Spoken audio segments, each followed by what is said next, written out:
Welcome to This Is Money podcast. I'm Georgie Frost, and joining me and editor Simon Lambert today is assistant editor Helen Crane. And coming up, last week we lost Chancellor during the show. This week we got the tearing up of his economic plan, which resulted in the Prime Minister falling on her sword. What has changed? What hasn't? Did Jeremy Hunt go too far? And what does it all mean for your money? Plus, it looks like the pension triple lock is here to stay. Is a house price crash on its way? And how do you work out how much energy stuff uses to run? Don't forget, you can stay up to date with all the latest breaking money news. Just go to thisismoney.co.uk or download the app. Market updates and conversations around the financial world don't have to be boring. The Digest and Invest podcast by eToro is a great way to tune into what's happening in a fun and easily digestible format. Discover the Digest and Invest podcast at etoro.com/academy/podcasts. But first, so in the space of a week, we've lost a Chancellor, a Prime Minister, an entire economic plan, and our national dignity. I think we were losing that before, though, to be fair. Jeremy Hunt came in to rip up his predecessor's mini-budget in one of the most astonishing about turns in political history. Changes to the energy price guarantee, income, corporation and dividend tax, IR35 and tax-free shopping, but stamp duty and national insurance remain unaffected for now.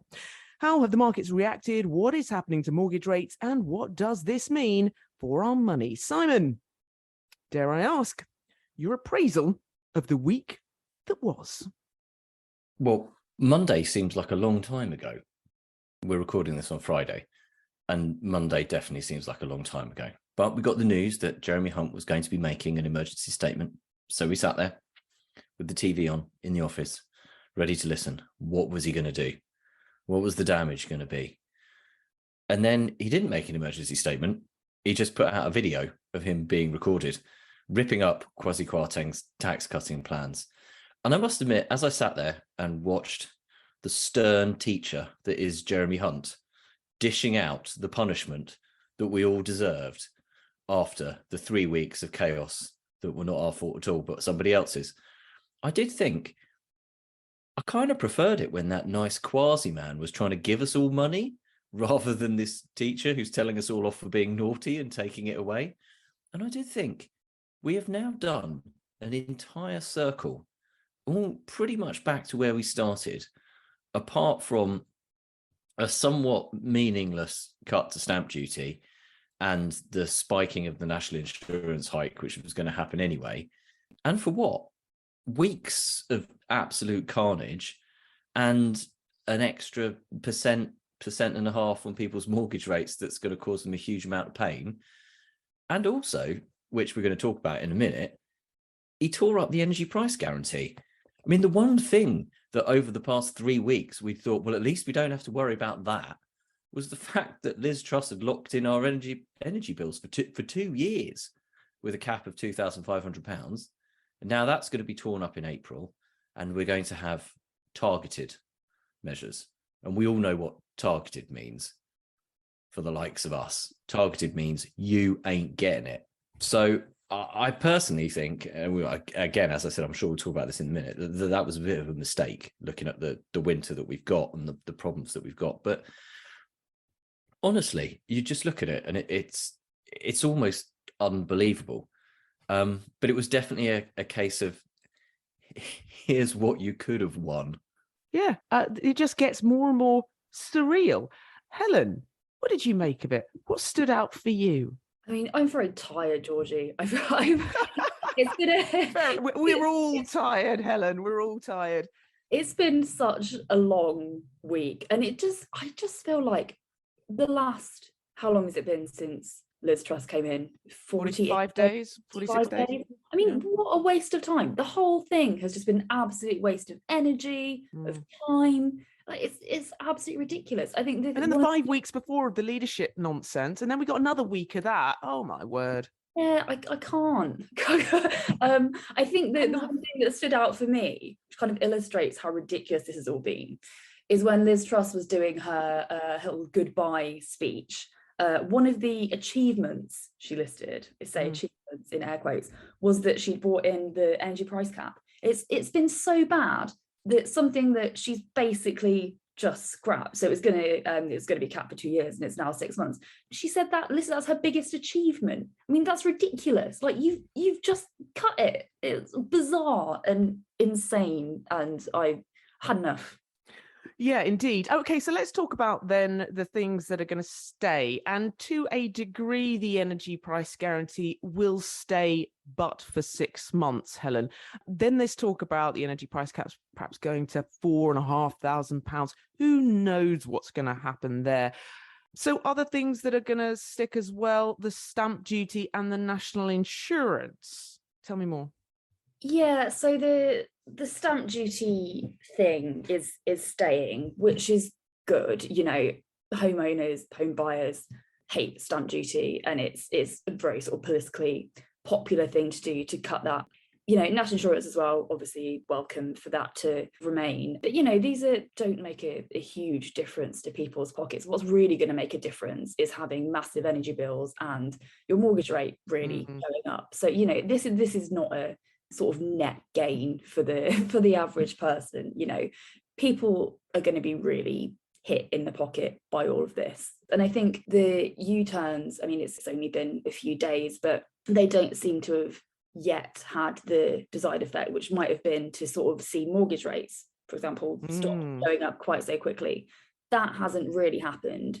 They seem to still be rising. Exactly. If you take a look at the stamp duty cut, for example, will save people on average £2,500. First-time buyers a little bit more, because the threshold at which you start paying will go up for first-time buyers from £300,000 to £425,000. For everyone else, it's £125,000 to £250,000. But with mortgage rates going up, it's sort of a little bit pointless, isn't it? But as you say, we don't like it. Simon, Helen there spoke about mortgage rates. It doesn't seem to have impacted yet. Markets, has it impacted there? I imagine with things like mortgage rates, with such uncertainty. And when you're thinking about, as a lender, fixed prices, you have to take into consideration now, and you have to take into consideration future. But with everything so uncertain, if you can have an about turn like we saw on Monday, well, nothing's off the table, is it? No, it's not. And this is one of the issues in the mortgage market at the moment, is it's not just about the expectation of higher interest rates in the future, but it is about the expectation of higher interest rates in the future. After the mini budget, there was an expectation that interest rates were going to have to go up by more, because the Bank of England is involved in tightening monetary policy, and Kwasi Kwarteng and Liz Truss were involved in loosening fiscal policy. And as we said, that's like one of those driving instructor cars where you've got two sets of pedals, and you've got one person sitting in one seat pressing the accelerator and the other person sitting in the other seat pressing the brake.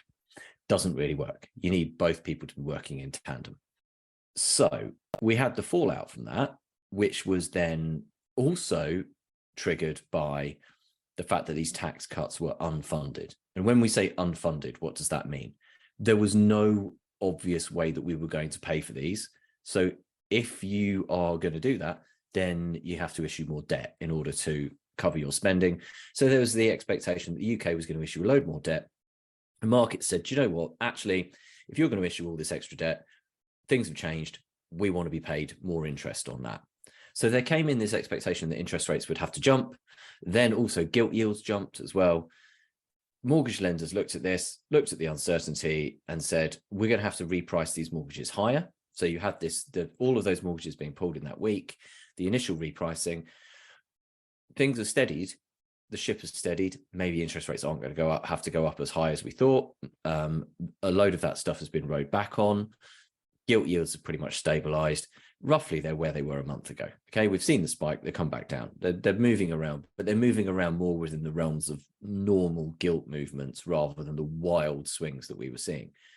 So why aren't banks and building societies, which, let's face it, have got a fair amount of cash, are eager to lend and want to make a profit, out there cutting mortgage rates for people? The answer is because they don't want to get caught out, and they'd rather sit on their hands for a while, let the dust settle. And also they're trying to manage the flow of business, because if you suddenly cut your rates while everybody else is raising theirs or staying at a high level, you know, we've gone above the average rates above 6% on 2 and 5 year fixes.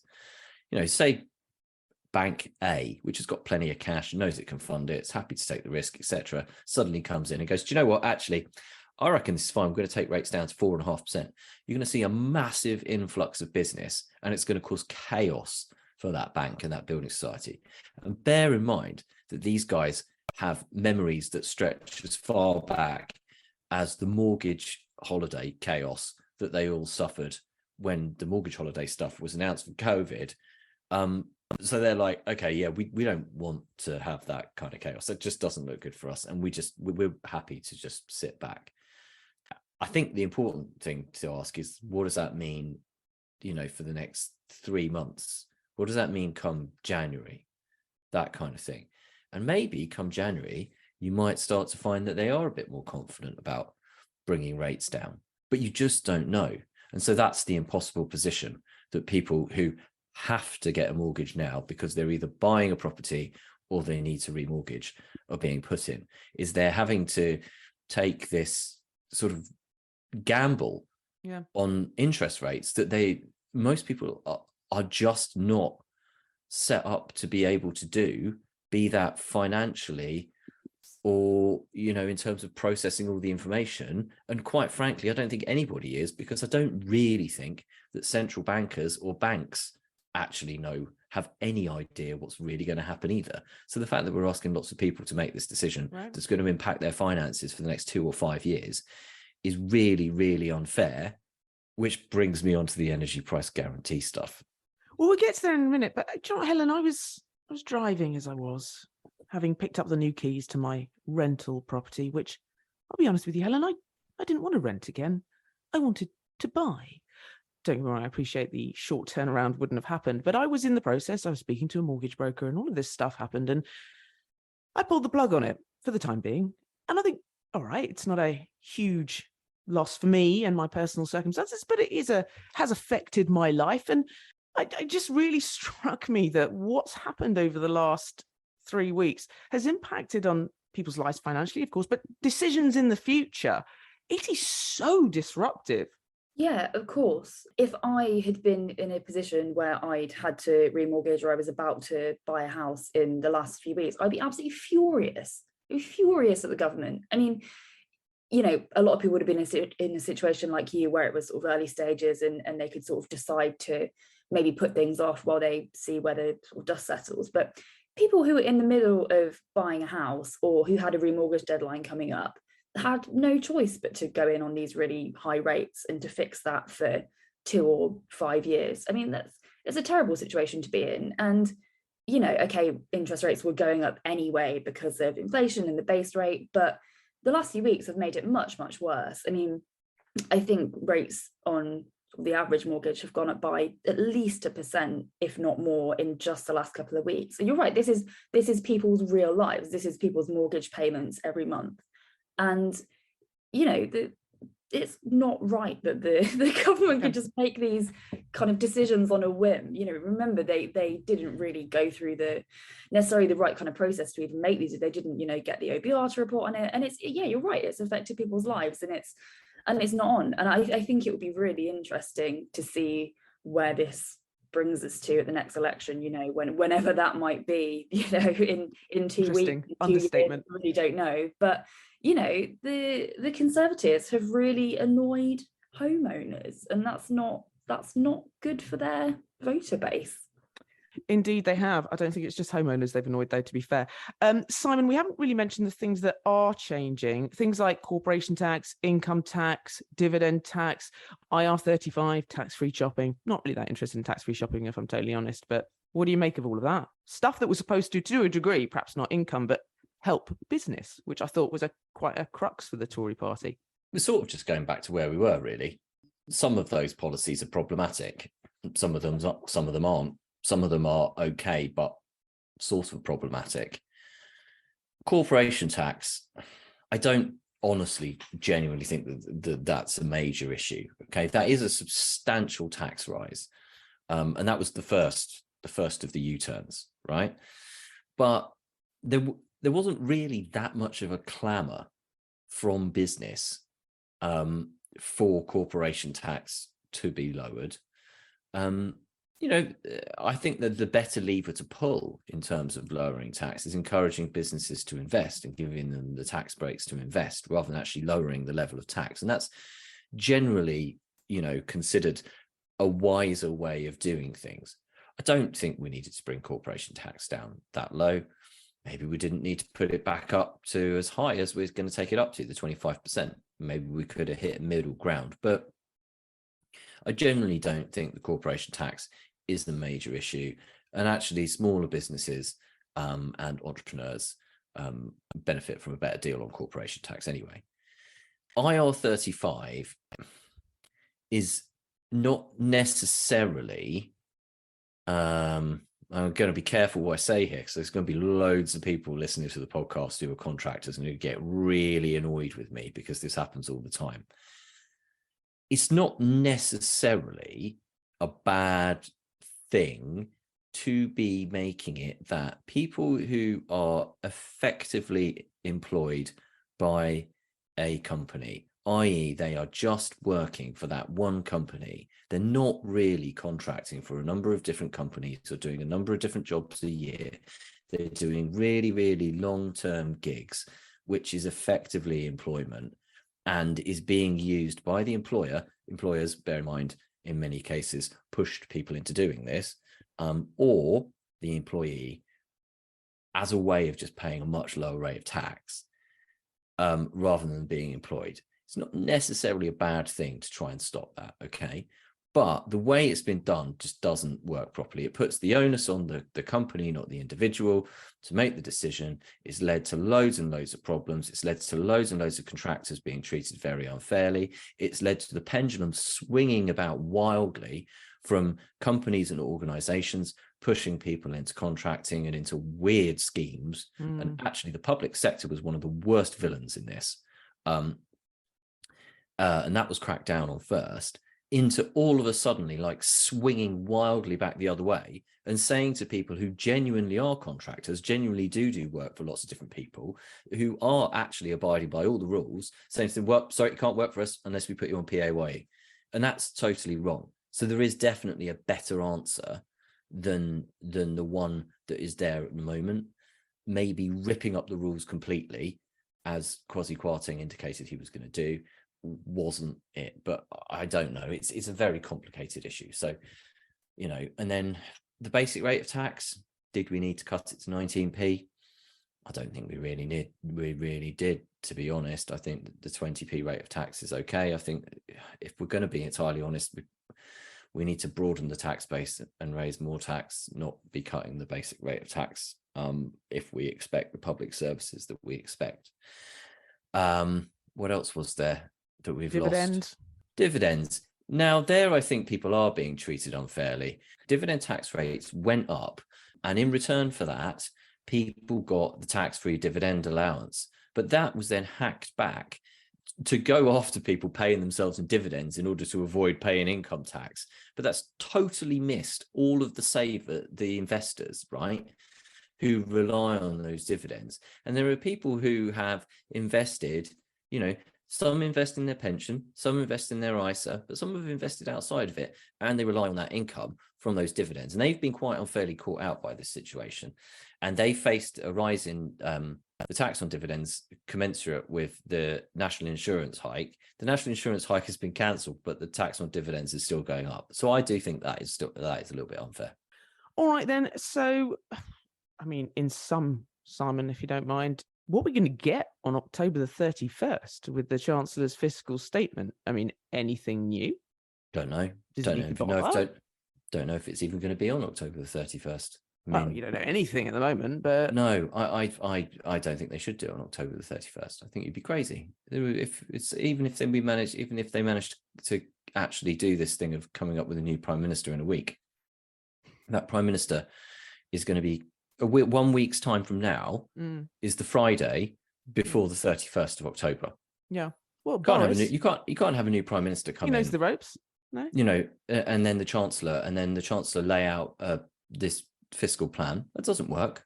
That's clearly, I mean, it's blindingly obvious that the two of them haven't worked together on it. They can't possibly have worked together properly on it. They can't possibly have thought it through properly. They can't possibly both be backing it in the same way. I think it's absolutely wrong to do it on October 31st, and that they should push it back. Because if you want markets, this stuff about markets, markets calling the shots, right? We're back. We're great. We're back there. Woohoo! Yeah. I thought the aim after, the financial crisis and austerity was to get ourselves to the point where markets didn't call the shots anymore. But we're back to the point where they do. If you want markets to take you seriously, then rushing out your fiscal statement after you've just swapped your prime minister because you decided that you still had the receipt for the old one and could take them back probably isn't a good move. Yeah, which means it's going to happen, right? Well, yeah, probably. We're not, great with good moves. Probably, but yeah, I think that I don't think that's a wise move. And actually, in all honesty, a sort of speculation about what that could bring. One other reason for pushing it back would be you push it back. We've only just had Jeremy Hunt reverse Kwasi Kwarteng's tax cuts.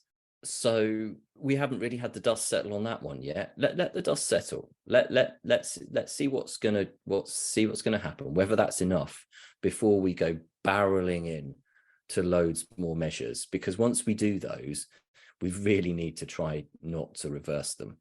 Because this do things, reverse it plan, I don't think that's paying off that well. No, nor I. Helen, though, wasn't the point of having the statement on the 31st of October was because I think it's the 3rd of November, the Bank of England make the decision on interest rates. And of course, we had inflation figures out this week, up a smidge, 9.9 to 10.1. So back where it was, I think, in July. What are we expecting from the Bank of England? So I think the theory at the moment is it's going to be a bigger rise than they've done previously. Currently, people are saying 1% rise, which is huge. The most it's been previously has been 0.5%. So it's a big jump. But as you said, inflation is still going up, and the aim of all this is to kind of keep that under control. So yeah, it's a huge jump. It's quite unprecedented, but that's what people are saying at the moment. One measure I should point out that, I think is here to stay, but who knows? This is the pension triple lock. That means the state pension should go up, Simon Lambert, by 10.1% next year, inflation, if the government sticks to its promise, and that is a big if.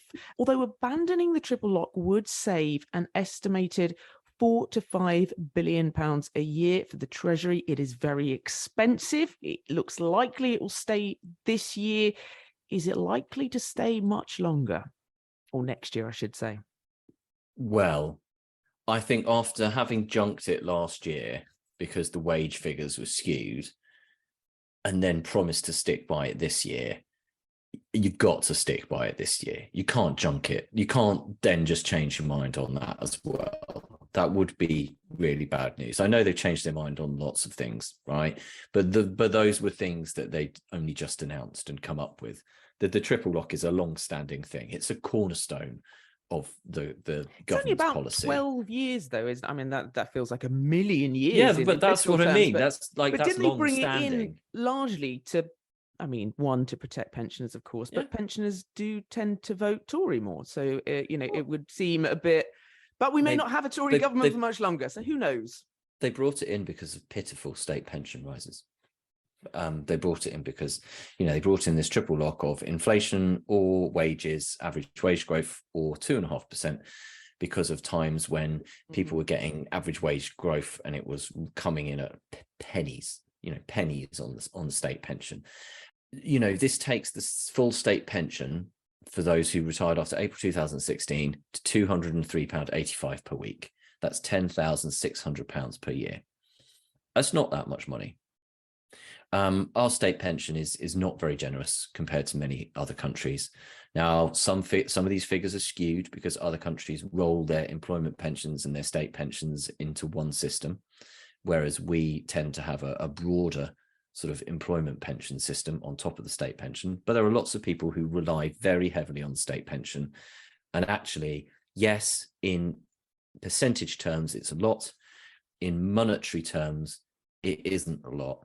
And pensioners, unlike most of the rest of us, don't have the ability to try to earn a bit more money, which is very hard to do, to be honest, to cover things going up. But that option is there for workers. It's not there for pensioners in many cases. The old basic state pension should rise to £156.20 per week, or £8,122 per year. Again, there was another system with that, state second pension, all that kind of stuff that bumps it up, but £8,000 a year is not a lot of money. So you do have to, I think, put it into monetary context. Should they change the triple lock? I mean, arguably, perhaps they should change the triple lock in some way. Maybe the formula needs to be changed. Certainly, it looked like something needed to be changed when we discovered last year that they were just relying on these average wage figures that had been skewed by the furlough and then the COVID recovery.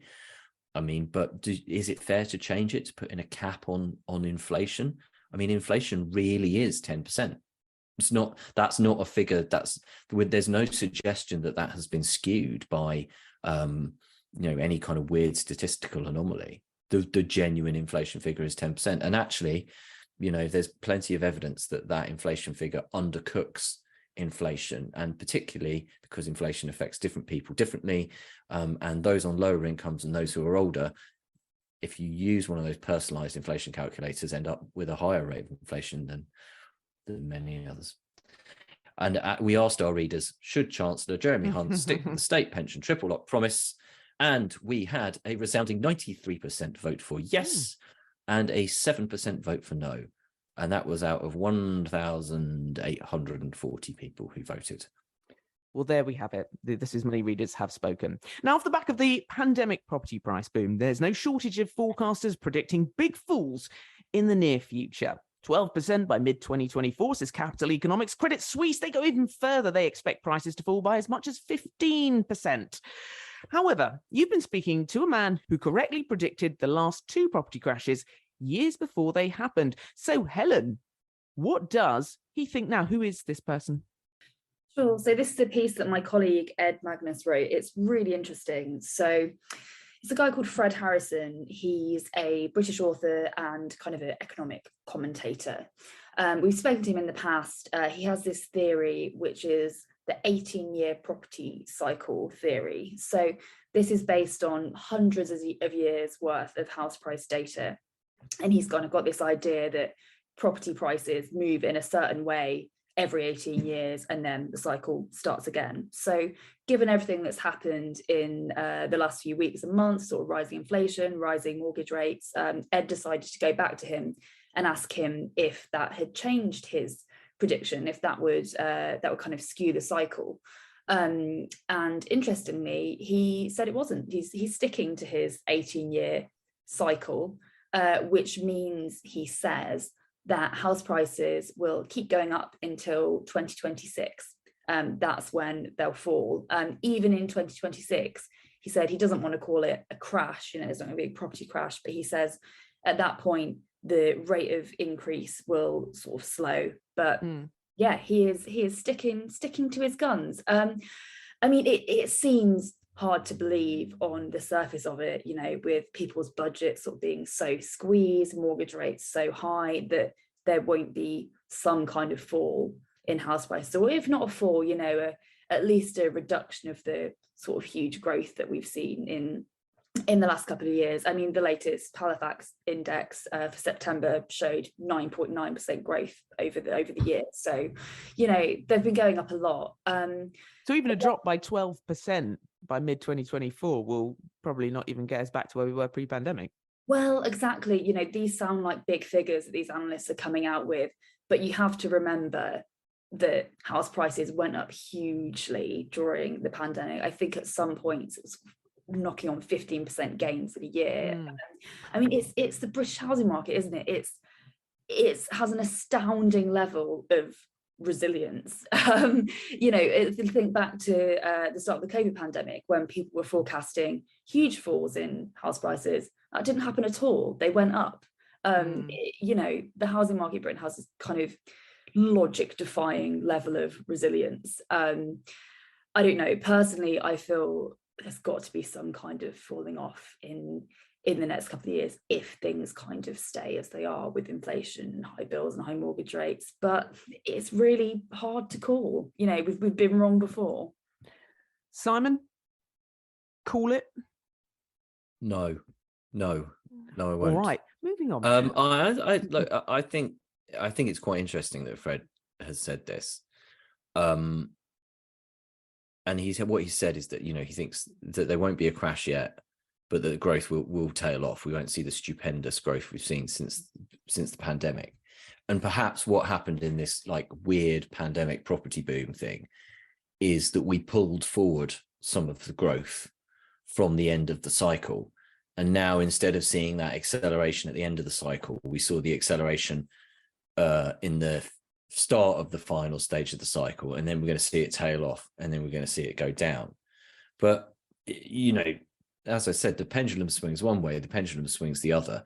You very rarely see prices flatline. If they've been on a big upward rise, they tend to then either keep going up or start coming down. The sort of flat line is unusual, but, you know, if they went back to going up by 2 or 3% a year, they'd still be going up, and that would be, you know, relatively modest, but, you know, it would be rises and it wouldn't be a crash yet. I look at it and I think, I don't see how they couldn't fall. The cost of getting a mortgage, the cost of borrowing £200,000 on a mortgage was £800 a year ago, and it's £1,200 now, on the basis that most people's salaries have not gone up substantially over the past year. Gone up a bit, but not substantially, not enough to cover that. They can probably still only afford about £800 a month, that buyer. And if you flip that around, previously their £800 a month would have bought them a £200,000 worth of mortgage. Now it will only buy them £130,000 worth of mortgage. It's the difference between being able to pay £270,000 for a home if you've got a roughly 25% deposit, or being able to pay £200,000 for a home if you've got that same £70,000 deposit. Definitely reduces people's purchasing power. Question is, obviously, what happens to mortgage rates from here on in? As I said, they could potentially come down. They could keep going up, could stick where they are. Who knows? Banks and building societies definitely have a couple of levers they could pull, though. And there's a big lever marked interest only that hasn't been pulled yet in this property cycle. That was the thing that triggered the insane 2000s boom, as banks and building societies realized that the repayment mortgages just wouldn't stretch people as far as they needed to, and started dishing out interest only mortgages without checking there was any plan in place to pay them back. They haven't pulled that lever yet. Who knows? Maybe that lever might get pulled. Maybe that's the thing that keeps it going up before it all comes tumbling down. All right, then, finally, as we brace for a difficult winter for millions of households who face far higher energy bills than this time last year, many will be looking at ways to make savings. So you have a simple formula to work out how much everyday devices add to your daily energy bill. Helen, before we get to some dads doing some extreme stuff, i.e. just not turning on the heating at all until their family freeze, tell me more about this. A simple formula. Sure. So obviously, almost everyone is trying to save money on their energy bills at the minute. Cut down their use is the easiest way to do that. But the thing is, certain appliances are more kind of worth your while trying to cut down on using than others. So the thing to do is to work out how much energy an appliance is using per hour, and then you kind of make a decision on where to potentially cut back, where you're going to save the most money by trying to cut down your use of certain devices. So this is an article written by my colleague Anne Carrick. She's basically described the calculation that you need to do. So whip out your calculator, and the way to work this out is to take the power rating for your device. So you should be able to find this quite often. It is written on the sort of device itself, or you can kind of Google it and find a sort of average for that type of device. So you take that wattage and you multiply it by the number of hours that you use it per day, and then divide that number by 1,000 to get the daily kilowatt hour figure. So this kilowatt hour figure, that's the figure that tends to be sort of itemized on your energy bills. It's sometimes called units. So then you can work out how much the appliance costs to run. You're essentially multiplying that device's wattage by the number of hours you use it, and then by the cost of electricity. And that should give you a figure for how much it costs you. It sounds a bit complicated, but have a look at the article. Probably explains it a bit better than I just explained it. It's quite easy to do, and it's a good way to kind of get some practical tips on how you could actually reduce your energy usage. You know, some things aren't going to be necessarily worth it. Other things might be worth it if they're going to save you, you know, kind of pounds rather than pence. So definitely worth having a look at. Simon, what sort of energy saving dad are you? I'm quite a bad energy saving dad, if I'm going to be entirely honest. I'm not. I turn lights off. I've developed more of a habit of doing that. I've got a great energy saving trick, which involves the fact that we've got 2 controls for our heating in our house. And I just cannot work out how these things talk to each other. And every time I try to change the details on the thermostat, it looks like it's about to throw the whole caboodle out of the window. And so I stop, which means that I can't turn the temperature up. This sounds so bad, but I challenge anyone who's shaking their head at what a moron I am now to come around to my house and try and work it out. I can't turn the temperature up, so I can't get the heating to kick in. My wife knows how to do it. She spent a serious amount of time getting her head around this when we moved in, but so I can't turn my heating up. So that's good energy saving, I guess. And I found this quite interesting, how much power does something use? It's not something I really think about. I'm the kind of energy saving dad who, when he got a smart meter and got that little thing that tells you how much energy it's using, it sat on the side in the kitchen for approximately 12 hours before it got too annoying, because it was plugged into the plug that we used to plug the phones in to charge. So I unplugged it and then just put it at the top of a cupboard, where it stayed ever since. And God knows where that is. We've moved house since. But I did find it quite interesting. So it's like these numbers Helen was talking about, it does, as she said, it helps to read this. So go to thisismoney.co.uk/bills, where you'll find the article. But so if you had a 1500 watt air fryer, and these are the big thing at the moment, aren't they? Air fryers, very trendy. That Has is anyone here got one, by the way? Are they any good? Is it worth it? I'm just thinking it's sort of the next blueberries. You know, it's like it's the super food, super contraption that everyone's going to have, and the only winners here are the air fryer guys who sell them. I'm skeptical. So my brother is very, very into cooking, and he is absolutely railing against the air fryer trend. So his girlfriend made them get one. You know, she jumped on the air fryer bandwagon, and he absolutely hates it. He said chips come out rubbish. It's not a good. No, the word from the chefs and the foodies is no to the air fryers. But I was thinking, because it's really good for small batches. If you've got a bigger batch of something you're cooking, and actually it's not gonna make that much difference, is it? I don't know. If you're a single person, great. I can back up Helen's brother here. Yeah. Is it your brother, did you say? Yeah, I can back up Helen's brother from my brother as well. My brother used to be a chef, not chef anymore, but again, really good cook. And I said to him about it, and he said, yeah, it's not a fryer. You're thinking about it. He said they're badly named because they don't fry stuff properly. I mean, bear in mind, my brother came round to my house a while back, borrowed my camping stove so that he could go and deep fry stuff in his greenhouse, because his partner said he couldn't be deep frying. I think he was doing like crispy squid or something, Chinese, like, you know, salt and pepper squid. She was like, you can't be doing that in the house anymore. It stinks the whole house out. So he came around, got my camping stove, set himself up some Breaking Bad style, you know, homemade Chinese food lab in his greenhouse. And yeah, he said the air fryer, no, it's not. You're thinking of it wrong. It's not for doing the kind of stuff that you want it for. But I mean, I think maybe it is good for, like, you know, maybe more cheaply cooking a chicken or something like that. But if you want it for the frying thing, and my understanding is it's not so good. Anyway, sorry, I digress. 1500 watts. Which is 1.5 kilowatts, okay? Kilo, 1,000, yeah, we all understand that. So for 1 hour, it would use 1.5 kilowatts. A kilowatt of electricity is capped at 34p at the moment on the price cap. So 1 hour of fryer would cost 1.5 times 34, which is 51p. Compare that to a slow cooker, they might be as low as 200 watts. So you take your 34p and you divide that by 5, because 1,000 divided by 200 is 5. So roughly 7p an hour to use your slow cooker. So there you go. That's how you work it out. Right. But no, to go back to the a original slow cooker for 1 hour though. I mean, mine's on forever.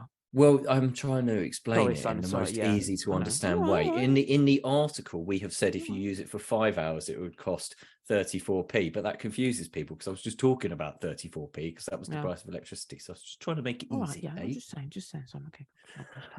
No, I'm a bad energy saving dad. I'm a terrible energy saving dad compared to Harry Wallop and Toby Walton, Tell me more. managed to both feature on This Is Money this week.